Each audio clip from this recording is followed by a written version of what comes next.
We are back, episode number 2, and this one is with Sean Minall. If you're from the Bristol area and especially into your boxing, then you should recognise him. But let me tell you, if you do know him, I'm sure you do not know half the story. Over the years, Sean has battled his addiction with alcohol and drugs, lost his son through social services and won him back again, and also gave up on his dream of playing professional football. And despite everything that's been thrown at him in life, he's managed to turn it all around. But he is still an addict to boxing, the gym, his health, and most importantly, helping his son down the right path. In this podcast, we speak about Sean's darkest moments, but also how he managed to turn it all around. So, enjoy the episode. Peace out. The second ever podcast. At the minute, it's called the Jake Hicks Pod, but that will be changing. That's something I do want to talk to you about. Yeah. The name of the podcast. Yeah. So we'll get to that. Pretty much all I've got is some notes, a few questions, but as I've said on Instagram and social media, let's just go off the cuff. Yeah. So, introduce yourself. Well, my name's Sean Minall. Trying to do a bit of boxing. Trying? I'm almost a world champion. I'm a boxer. Yeah. I wasn't always a boxer, I was a footballer first. That was my hobby, that was my life. I wanted to be a professional footballer like yourself. It's a cutthroat business, and I definitely had the talent, but I just didn't have the commitment and mindset. I went through a lot of struggles, at certain points with drugs and alcohol, and I think that absolutely completely ruined my chances, Yeah. I had a lot of issues with mental health and stuff, and looking back, we've all got issues and problems that we go through, don't we? Yeah, and definitely. maybe I made that, maybe as a bit of an excuse and made that worse, I think, maybe. Because there's always stuff that's going on in there in the background with life. Some people got some worse stuff going on, and they get on with it. Everyone's got their own different. I always speak. We'll probably repeat ourselves a lot, won't we? But people have always got their different sort of version of their pain, haven't they? Some is like someone dying, others is someone not being in the fridge. Like, and everyone's got their own. Yeah, and they're all relevant and different. Yeah. They're all different. All relevant, but it's kind of like what you've done and what I've kind of done, not just recently, is try and use that and use that as fuel. 100%. Where before I didn't, I used it as, no, this has happened again, and that was the excuse to do drinking drugs. Feeling sorry for yourself, yeah. Yeah, and I will say that, and for a long, long time, I made excuses, and there's always something that triggered me to drink again or do drugs again, and there was always something that, and I say it's excuses because I used it as an excuse maybe to get back on it sometimes. Yeah.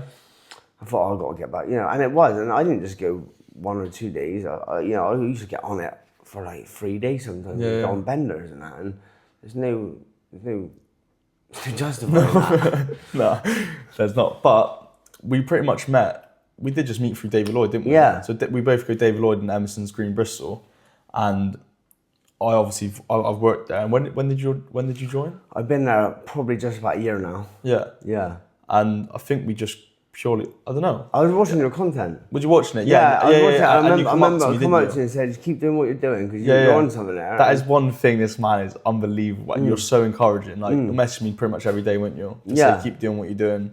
Do you know what? I see a lot of what you're doing now, and what you're noticing is I wish I had that when I was younger and I had that knowledge, you know what I mean? Because when I made excuses, you've used it as a platform and you used it as your fuel to do it. Yeah. And I think that's such an amazing thing because I wish I was that person at that age, and I'm glad I am now, but you noticing that at your age, I think is just an incredible thing because with a lot of people, what you went through, that would have completely broken, and I think that would have completely broke me, but what you use it as a leverage for his memory in mindset. This is how you deal with it. This is, it is tough, it is hard, but there's different ways of dealing with it. Definitely. You know what I mean? Yeah.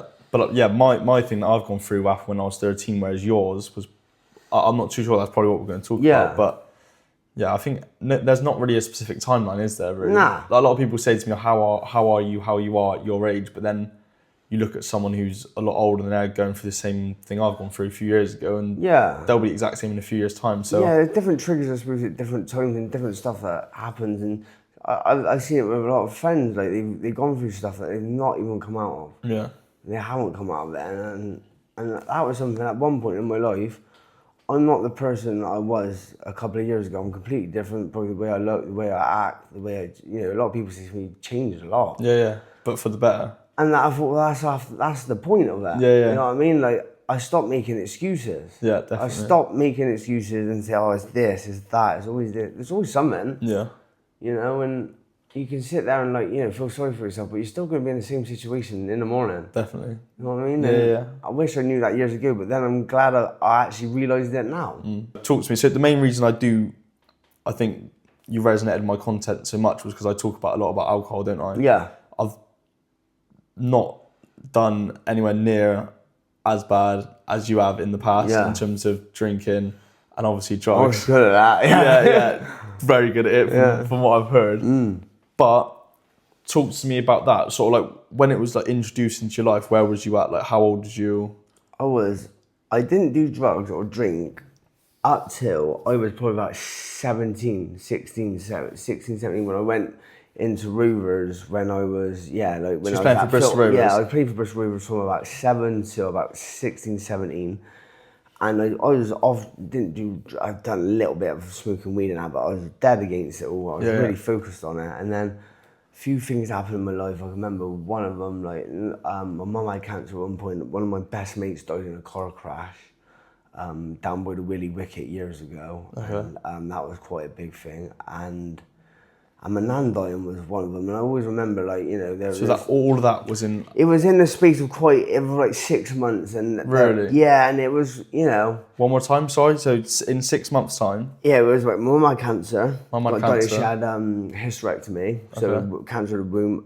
One of my best mates had died, Luke Carter, and my nan, and all around that time, there was a lot of things that was happening, and I just remember not being able to deal with those emotions and not really knowing how to, mental health back then wasn't really talked about. It wasn't a thing.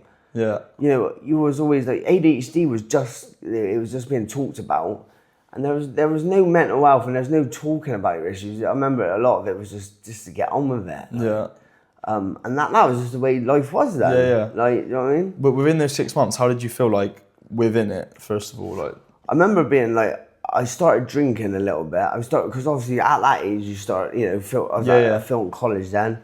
It was going out a little bit. But it's more like recreational, isn't it? It's not like it's not like a. Was it more like a depression? It wasn't like a depression. I don't know at the time really because it was difficult to know what my emotions. I didn't really because depression wasn't really talked about as such. It was just a way of masking, I think. Yeah. And then masking's a big one. Isn't it? It was a way of just dealing with it, and it was just like this is good. I'm just going to do this. Yeah, it's got. I always talk about, don't I? Escaping reality. Yeah, and you're escaping your pain of all of that happening, but also you're not just escaping. You're also like living life, aren't you? You're on that high, and you're like, oh my god, this is what life's about. Do you know what? Like in that time, this is how the best thing to describe it is. When I was drinking and doing drugs, that was how I wanted to feel all the time. Yeah, because I was Sean, like you know what I mean, or Minall, that was who I wanted to be. But it was the come down or the aftermath that I really struggled with, and that's where I couldn't differentiate because I would get back on it then because I wanted to feel like that again, and that's when I become like addict through it. I didn't wake up and have a beer, but I was addicted to that lifestyle of drinking and doing drugs, and they went hand in hand. Yeah. Drinking and cocaine in the end because it was getting that high, and then I didn't like being too drunk, and then cocaine would just pat me out a little bit, and then it was I didn't know how to stop. No. It was kind of sometimes it was then a whole night, then 2 nights, and then I know I've gone for 3 days before, and that was with no sleep, and it was like looking back, I think, how the hell did I do that? Yeah. I get a bit tired and depressed when I get 6 hours sleep now. Yeah. And I'm going out for that's what sometimes I don't even get my 8 hours sleep. This morning I didn't. I'm thinking, oh my god, I feel hanging. But there's other people who have done a lot worse this weekend, isn't it? Yeah, and then I used to do that and then go to work on a Monday. And I'm like, how the hell did I do that? Yeah, but you're just constantly living that. Like Scott Thomas, who I've obviously spoke about on social media, he just says he was constantly living life. You're even in the slow lane or the fast lane. There was no middle lane. There ain't. Fast was just drugs, alcohol, gambling, winning loads. Yeah. and then all of a sudden the next morning you've lost loads of money, you're Yeah. down in the dumps, you're hanging. And it's just that vicious circle. You go Yeah. round and round. I'll get back up again. I'll Yeah, get back down, and then So when that 6 months has happened, obviously Yeah. you've dealt with your like one of your best mates passing away. What happened after that? When like your relationship with alcohol, and like, when did drugs get introduced as well? drugs was like, I can remember not long after the funeral, like for him, I can remember doing it my first time, and then it was only little bits at the time, and it was just when I was drinking and that. I was drinking quite a bit, but it wasn't like I wasn't buying lots of it, and then it was just like it become a habit. Yeah. Like, it was, and I was drinking. It was hand in hand. Yeah. And I love the feeling. Like I love the feeling of being on drinking drugs. It got me out of that mindset. Yeah. You know, like I said before, but it's just the aftermath of it all. But at the time, that feeling of feeling high and loving life in that moment was better than the aftermath of what I was going through. Yeah. And it was only when I realised like I couldn't like years after that this is not working. No. But like I love it. Like it was. I had some good time. When you go out and you're drinking, that you do have some good time. The thing is, like we always say, don't we? Like my problem with drinking is I can never just have one or two. Is like how far can I go? Like how late can I stay out? Yeah. And it's like I don't know what it is. Like I'm still learning about it, and that's one thing I've realised over the last year. I don't know whether it's a bit of like self-sabotage. Like I'm doing so well, let's just like make tomorrow a bit harder. So then or is that competitive mindset where I'm with all my mates and I'm like, let's see how long I can stay out. I don't know what it is, but I think it's like the all or nothing mindset is massive. Well, exactly, and I think for you realising that at your age, I think it's such a beneficial thing because like, for me, it was just I didn't even think like that. Yeah. Like, at that time, I was just like drink drugs and like for you to like recognise that is like a massive thing, and like it's a massive thing for you to go through, like because I never knew that until like probably about a couple of years ago. Yeah. You know, and at your young age, that's why I said to you before, like, you know, noticing these things in your triggers and what you're trying to learn, I think it's a good self-development. Yeah, you know what I mean? Definitely. Yeah. Would you mind telling us about your lowest ever moment? Like, try and describe it, if you're comfortable doing that. Yeah. So I would say, like, my lowest moment was when I was going through getting my son back with everything, which I won't go into too much detail because it's ongoing, but like when me and him have got a really good relationship. We you know, for 9 years, you know, we were like, you know, a big part of each other's lives, and then it stopped through stuff that it was out of my control. And there was a stage where I didn't see him for about 15 months. And in that moment, like I was sober, I was 8 years sober then. Yeah. And then I relapsed on alcohol, and I think the whole situation with everything going on, and I started doing drugs sober, which is something I've never ever done before. Dry sniffing. Yeah. And in those moments, like it was dark. I had a fight. One of my fights was like a main event on the show, and I was fighting through that. I was going through episodes, and no one really knew what was going on. No. People had inklings that, like, you know, but because no one knew that I relapsed. Yeah. I was kind of living in this little bubble. Yeah. So sorry. So you're 9 years sober. Yeah. And your son's how old? 8 years sober. 8 years sober. He was 8 at the time. I wasn't seeing him. 8 at the time. And then you're fighting. You're doing a lot better. Yeah. And then there's a stage where I just crashed and burnt. Like, I think everything just got on top of me at that point, and I couldn't tell you what point it was. It was all bit of do you know what? That part of my life is such a blur. Like it's like I can remember it vaguely, but yeah, it was dark. I think going back to what happened with your best mate though, and like all of that happened with such a short amount of time, could have triggered stuff. 100%. Like that's still within you now. Yeah. And like, one thing I've learned from my brother's passing is like, if you do not talk about it and do not process those feelings and constantly escape reality, it's going to come up. Well, this is what it's going to keep coming up. With Kelly Alderson.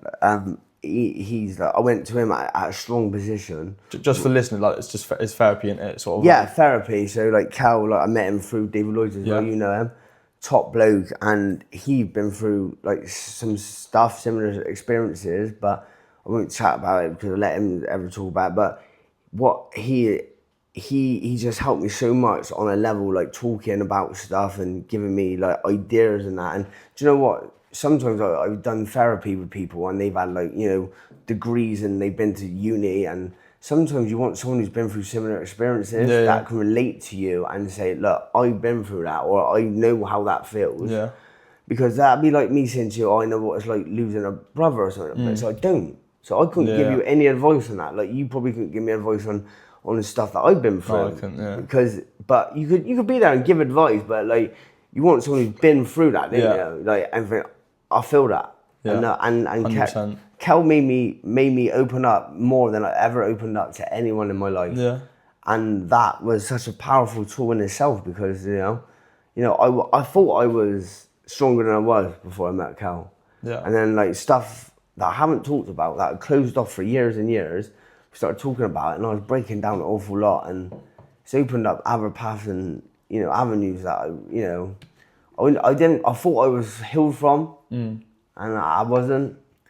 Do you ever get fully healed from it? I don't know. No, I think you just learn to deal with it. Yeah. In my I think every day you just become closer to healing from it, but you also learn more about yourself, and you just learn to deal with different things. One of my things is that I feel like numb from a lot of experiences I've been through. Like, you know, I feel like quite emotionless from it, which isn't a bad thing at all. But I feel like if you're going to heal from trauma, you have to talk about it. You have to go through that like process. And where I've done it before, it used to trigger me a lot, going over different emotions and experiences. But when someone's been through it themselves, I found that like with that Kel, he understood it. Yeah. It's like, you know, it's understanding it, and I've been there. Like 100%. I understand what you're going through, and that was such a powerful thing. And like, you know, with everything, I think, you know, and to someone to understand your feelings and like, yeah, it's okay to feel like that, you know. It was like a different thing, like, you know what I mean? Definitely. So after you've relapsed, was it just one moment, or did it then go on for quite a long time? This went on for what I reckon, probably about 6 weeks. Did it? Yeah, I was. That's not like that's not a long time not compared massively, to most, but from what you've done for the last 8 years, it was 8 years, and then it was like I thought I think I had a drink first, and then it was I thought I'd be alright with that, and then it was the drugs were straight away, and then it went from not drinking to just dry sniffing, and it was every day. Yeah. And it was every day leading up to 3 weeks before the fight, and leading up what? Yeah. I thought. So for me, like I'm actually -1 football, I'm carbing up, I'm eating well, sleeping well. well. I was in such a good place before this fight, and then I was doing it before the fight for 3 weeks. So everything I was working on, was out the window. No drug test, I wasn't even train. Nah, because it's white collar. But they do like heart and that thing, and I passed it. It was high, but I passed it. And it was crazy because, like, you know, I was doing it the night before and I wasn't well, but do you know what? I think I was so numb to the feeling, and, you know, it was an odd time. Like, do you know what I mean? It was all a bit of a blur because I was like a functioning cocaine addict. Yeah. And the thing is, you know what? I was so normal off it. I was sleeping, eating. Yeah. And then you think it's just part of your lifestyle, don't you?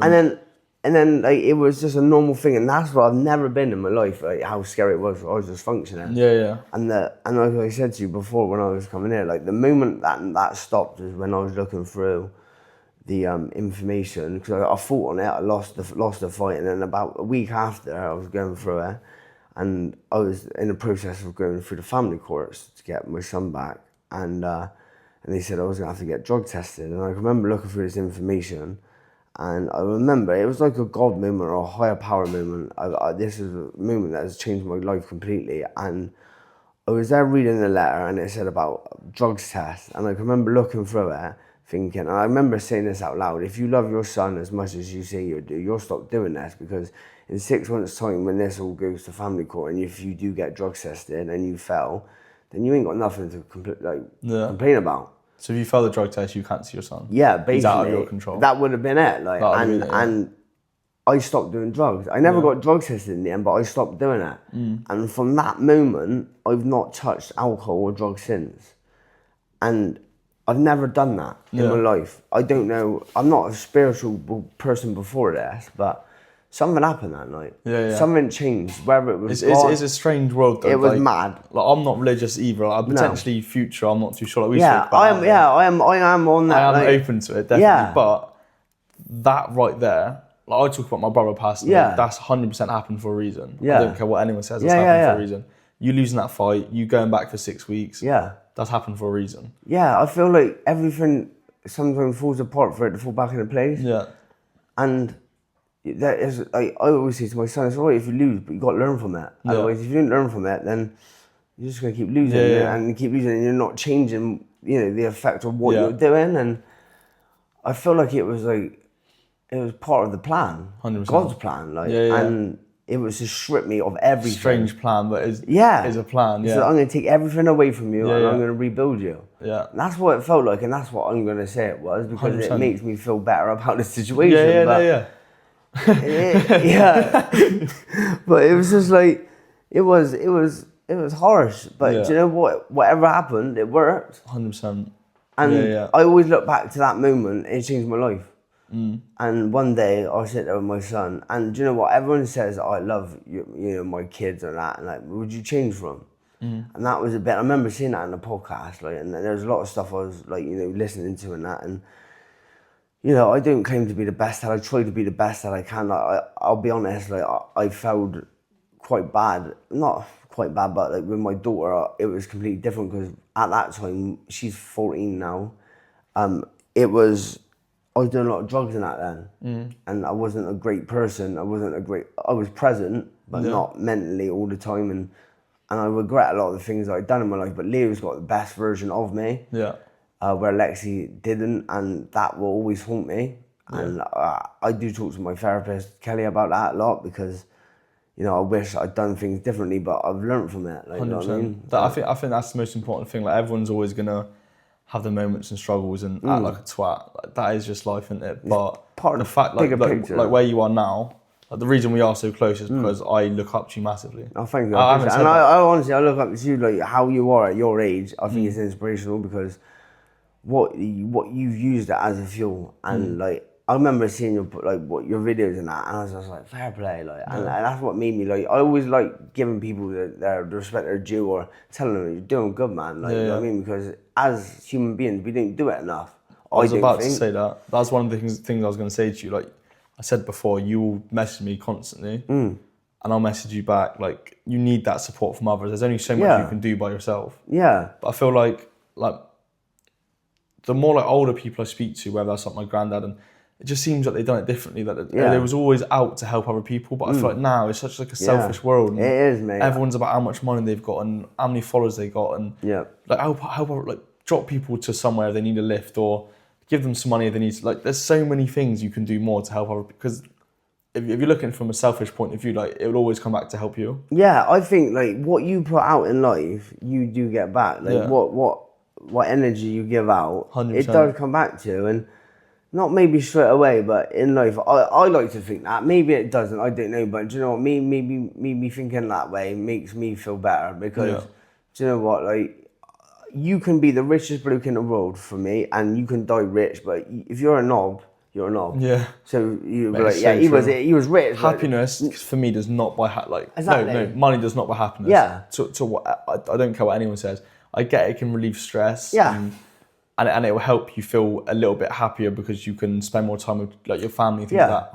100%. Gives you options. Yeah. That make you happy though, because sometimes. But having a car and materialistic things, clothes, that's not. When I was younger, it was about that, and I realised do you know what? I'm content with just being a better person. Yeah. And trying to be the best dad or son or friend, and. Do you know what? I haven't been that before, so that's why I'm so trying to be a better person. And I'll admit, I always say to my son, I've messed up so much in my life. To get to this stage now where I am, I have fucked up so many things, and got into so much trouble. And it's just I'll put my hands up. I wasn't a great person sometimes, but do you know what? I own that. Yeah. And I would say sorry, and I'm sorry to the people that are let down in that. But do you know what? I've learned from it. And again, that's what I'm. And when people say you've changed, I was like, well, that was part of the plan. Yeah, definitely. The way I look. When you say about change, where are you at now? What's like your, with boxing, with being sober, like mental space, where are you at now? Talk about boxing first. So with boxing, like I got, I've had 6 fights the past year. Yeah. Won 5 of them, got a couple of belts from a couple of shows and that, like with hybrid and boxing. And do you know what? I ain't the best boxer in the world. No. I can box. I'm all right. But do you know what I got is I train insane. Yeah. And what I don't make up for with talent, I'll beat them with hard work. I resonate with that a lot. I'm gonna be there. I'm one of the. I feel like I'm really fit, and I've fought people before and sparred people that are a lot better than me talented. But one thing you're not gonna do is beat me with hard work. Yeah. And I ain't got a bad chin either, and I think I'm a bit of a tough cookie when it comes down to that. But do you know what? I won't be outworked. No. And I always say hard work beats talent when talent doesn't work hard. Yeah. And that's so fact. True. I've seen that with so many footballers. Going back to football. Yeah. Like, I don't know if they'll be listening or not, but I've had so many mates be in such a good position, just throw it away. Yeah. And again, maybe that's part of their plan. I'm not too sure, but yeah. For me, like, when I was growing up, it was all about being in their position and being jealous, and that's the reason I tried so hard at football, because it was purely out of jealousy, really, to try and get to their level, and like leave school to be able to go play for a pro academy or get paid and drive a nice car when I'm older. It was never about the actual sort of journey. That is, but now I've realised journey. It's the biggest thing ever. Like, actually enjoy. Like, people say to me now, "You're still looking to go pro in football?" Without me constantly thinking about it every day, I want to go pro. But I kind of do, because I'm putting in the work to go pro, but I'm not constantly thinking about it. Do you know what I mean? So I'm in a lot healthier position mindset, now about going pro and doing well. It's right, but I'm not over time obsessing as well, and it's all about opinions and that. And do you know what? Like, I remember like someone said, if you don't make it at this age, you don't make it in 20s, you can make it in your 30s. You don't make it in your 30s, you can make it in your 40s. Yeah. And it's like, it's God's plan sometimes, isn't it? Like, it'll happen when it happens. And if you don't make it at this, I'm pretty sure, mate, you're going to make it at something else. Yeah. Because you have that mindset. You have that resilience, you know what I mean? And I can see it. That's why I reached out to you, and I thought, like, do you know what? Like, you got something. And whatever you're doing, and you throw yourself into it, at your age, the way you speak, the way you carry yourself, I think it's, credit to yourself and your family, like. Thank you. I mean, you haven't used this as like, your brother's death to like, you've used it as fuel, and you're carrying that name on for him. Do you know what I mean? It's all for a reason. And I think that's a powerful tool in itself. Do you know what I mean? Yeah. I think people. I went out on Saturday night, and someone come up to me and said about the fact that his brother passed away when he was younger. Yeah. And he was like, "Yeah, I'm all right, but I don't have the courage that you have." And I just, the amount of people that do say things like that to me, and I'm like, "No, you honestly do. Yeah. You don't realise it, but you do have the courage. You do have the confidence. You just got to find it. Yeah. And like, you might not be able to go on social media, make a podcast, or speak to the camera for 60 seconds straight away. Yeah. But nor could I at the start. Nah. It's all about feeling comfortable in a comfortable situation. If you do get 1% better each day, and I know it is so widely spoken about. Yeah. Over the course of a year, you're 365 times better, and most of the time you're going to get better than 1%. Exactly. Might go back a little bit, but it's little steps. Like you ain't just, it's not like a sprint; it's a marathon. Yeah. You know what I mean? And like, for the stages we've done to get to this in our lives, it's taken me. I'm 30. How old am I now? 30. I'm gonna be 38. That's how many punches I've had in the head. But to get to this stage of my life, it's took me like 34 years or 35 years of getting it wrong. Yeah. Like, and I'm still winging it now. I don't think anyone's got it figured out. I ain't got it figured out. No. I don't really know what I'm doing or where I'm going or like what the plan is. Yeah. Like people say, I'm still winging it. Yeah. But do you know what? What's your opinions on that? Because the last year I've struggled so bad mentally. I've not been spoken about it a lot, really. Even to my mum, my family. Yeah. The last year I've struggled so much in terms of figuring it out. One day I'm thinking, right, I'm gonna get it. I'm gonna go pro. I'm gonna go football. Next minute thinking, actually living in Australia would be nice, traveling. The next minute I'm thinking, I shouldn't be drinking. And then I'm thinking, I should be living life young, drinking. Yeah. Like, is there a thing of having it figured out? No, I don't think there is really, because some people never have it figured out, but like you've got a plan with what you're kind of doing. And I think it's just go in different directions, you know what I mean? Like, give everything an opportunity, try new things, try new foods, go new places.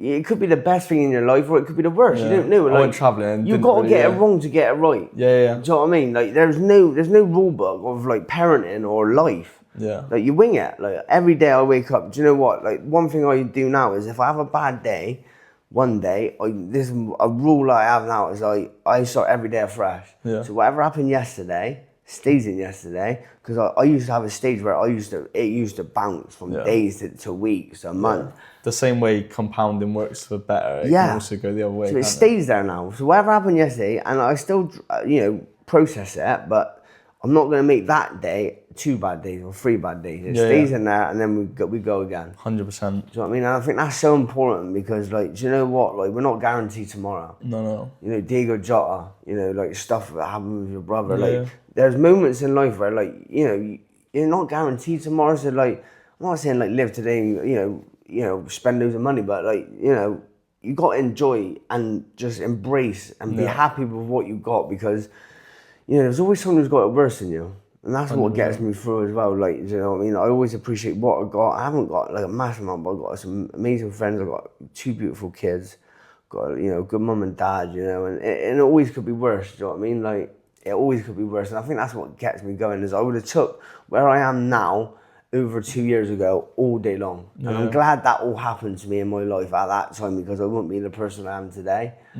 And hopefully I do that next year, and I keep leveling up. Yeah, I'm sure you will. I hope I do, and I hope everyone that I love and got respect for. I want to build like a little community, and you're a product of your environment at the end of the day. You are who you hang around with. If you're hanging around in a pub, you're gonna be the 5th drunk. You hang around with beasts and people that are focused in life. You're gonna be the 5th one of those. But it's also hard to find them, isn't it? Yeah.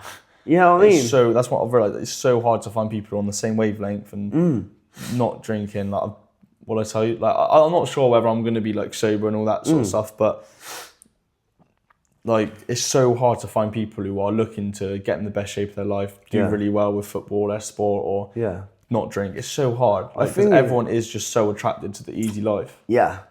It's so tough. As it is, and the thing is like, people don't see the hard work you put in the background.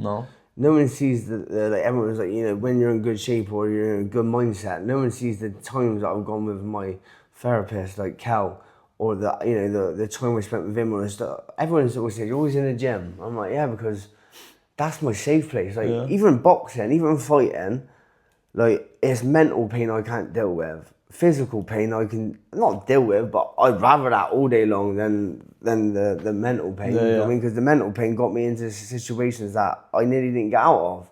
Yeah. So, fighting, I feel like that's a bit of my safe place. Do you know what 100%. I mean? That's my release, where it used to be drugs and alcohol. Yeah. I think you need distractions is the wrong word, but you need a reason and then like a passion for something to take your mind off doing things like, the drinking, the drugs, boxing. But then also, it's hard to say that, because then if boxing isn't going well, you don't want to then turn back to it. It's so hard. There's no right answer. I mean, years ago I used to fight, and then this was when I was drinking, and I remember I used to have drugs in my bag. I used to get out of the ring, start drinking, doing drugs straight away. And then what was your team say about that? Like, they didn't really know about it. Because obviously I didn't know boxing for like TV. Yeah, they didn't really, people didn't really know how bad it was. I mean, I was gagging, like, I used to love it. And then I'd probably, after a fight, I'd be out for 2 days. Yeah. Just on a session. So a boxing match. Yeah. Win or lose, straight after, in your bag. On the coat, like. And that would be like for maybe 2 nights and that. And it was mad, like. I look back and, I ain't gonna lie, I did have some good times, but like, I put my family through a lot, put a lot of people through a lot of pain. And to see me like that, and, like I said, like, at one point, I've had overdoses before, like when I wasn't seeing my son at one point, I took a massive overdose and I nearly didn't get through that. Really? Yeah, and my mum and dad and friends come in, and at one point I didn't think they think I was going to get through it. And that situation, do you know what, like that situation of me nearly passing, and it actually woke me up. Like, and to the point where I was just like, I'm never going to do that. I think it was like God's plan. It want my time to go. And looking back, I feel so selfish, because you know, if I would have gone then, how many people's lives would I have destroyed? Yeah. You know what I mean? But I was desperate then. You know, I wasn't thinking straight. I was going through a lot of stuff, but you know, that kind of those times is what kind of I feel like created me in a way as well. Yeah, Like, yeah. you know what I mean? Without the tough times, You need to hit rock bottom, don't you? To sort of. do you know what? I've always thought I hit rock bottom a few times, but that time of my life, oh, I definitely hit rock bottom. Yeah, yeah. And do you know I what? think that is probably the definition of rock bottom. Isn't Yeah, and I can remember coming out of that situation and having to put the work in. And do you know what? I embrace that now, like, because I'm glad I went through it. Yeah. I'm glad I'm out of it. 'Cause Yeah. but if I didn't go through that situation and that part of my life, I guarantee it now, I wouldn't be here chatting to you. Yeah. It wouldn't, because I used everything as an excuse, and I feel like I needed to go through that part of my life to get to this stage, to level up. And now... And also now, like, again, that's happened for a reason, but now you're on here, you're chatting to people. Yeah. Like, this ain't going to get thousands and thousands of views, but you're now on a platform, again, Instagram, and you're talking to people in person, myself, and you're helping other people. So even though, yes, you've been through that, you've been through it for a reason, you're doing well with boxing, you're sober, helping your son, but also, just as important, you're using that to help other people. Yeah, and do you know what? I get a lot of people reaching out to me asking me how I'd done it, and I always help. I'd help anyone, because do you know what? I was that lost lad, and I still, do you know what? I haven't beat it. Like I said to you before, like, I've battled my demons every day, and some days it's, you know, I don't talk about it a lot, as into with my parents or people. Like I got like a system. I go to the gym and I kill myself in the gym, and I put myself through like fight camps and that, and you know. It's a mental health. It doesn't just go away. No, like it is there. Yeah. And every day, some days is I can deal with it. Some days I can't, and I still cry a lot. I have my dark moments, but do you know what? I will not make it a situation where I affect anyone else again. And I talk about it, and I think that's a big thing. A massive thing is talking 100%. about it. Yeah. And what was your, for those either in their car listening or watching on YouTube, if they're in the same position as what you were when you were a bit younger with the drugs, the alcohol, I know it's hard to say one piece of advice, but what would you say? Do you know what? For me, what worked right is exercise, right? Getting endorphins, being good to yourself. Do you know what I mean? Eating healthy. You know, like, it's everything in moderation. Yeah. Like, I'm an addict to, it was drugs and alcohol. But what I've done is I've flipped it, and I realised if I'm an addict, I can be addicted to anything. Yeah. So now I'm addicted to fighting, training, eating well, trying to be a better son, better dad. So just flip it. Like, you know what I mean? I'm sort an of addict. like double down I on choose the what I'm other addicted side. to now. Yeah. I choose it. Like, I just flipped it from drugs and alcohol.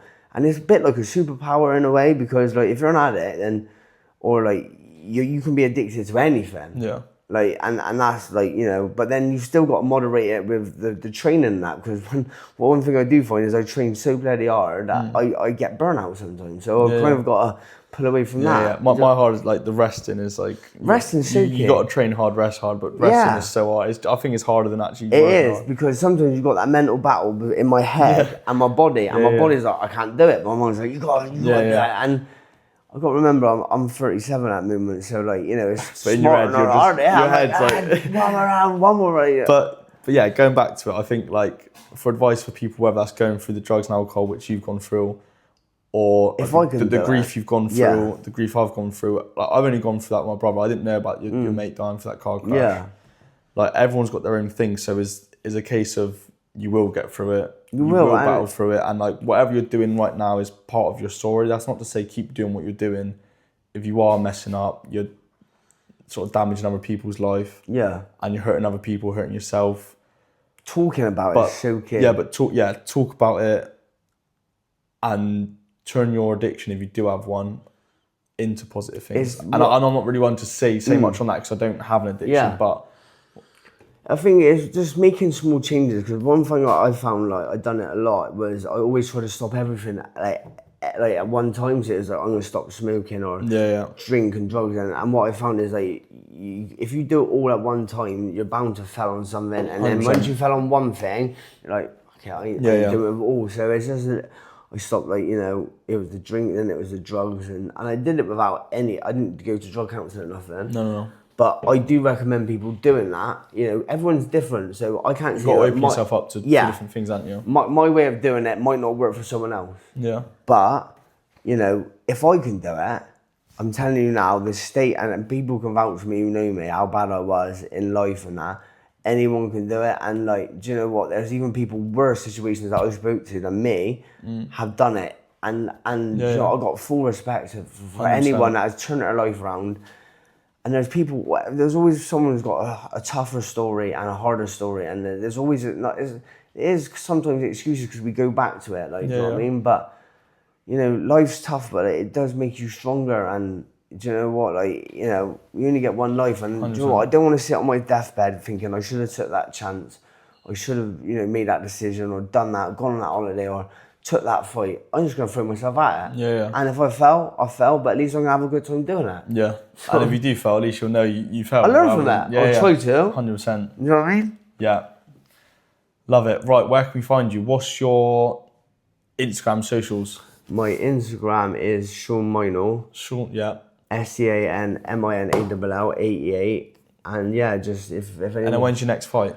My next fight is on the 1st of August, so it's in nearly 2 weeks. That's at Flynn's Gym in Yate, and then I'm fighting hopefully on the 12th of September on another fight in Bristol on the TCB show. Love it. So I'm just going for it. Any opportunities I get, I'm just going to go for it. But you're always like sharing stuff on your story about what way you're fighting, what you're doing. Yeah. So follow on Instagram. This feels so weird to say as well. Follow the account on Spotify. Yeah. Subscribe on YouTube.